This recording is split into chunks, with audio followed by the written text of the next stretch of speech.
Welcome to a Foxy Tech Tips tutorial on changing the voice of ChatGPT on a desktop browser.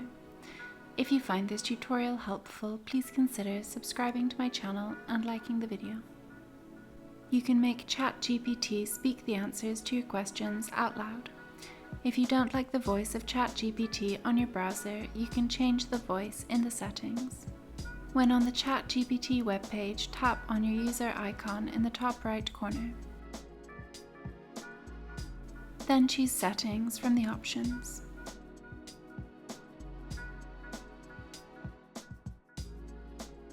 In Settings, select Speech. To the right of Voice, tap on the current voice to see the other voice options. You can choose from a few different options here. Select a voice, then tap Play to the left of it to hear a sample of the voice.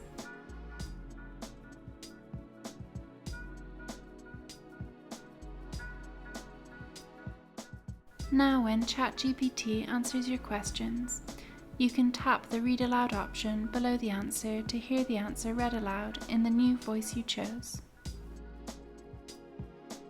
And that draws an end to this tutorial. Please like the video if you found it helpful and subscribe to Foxy Tech Tips for more ChatGPT tips and tricks.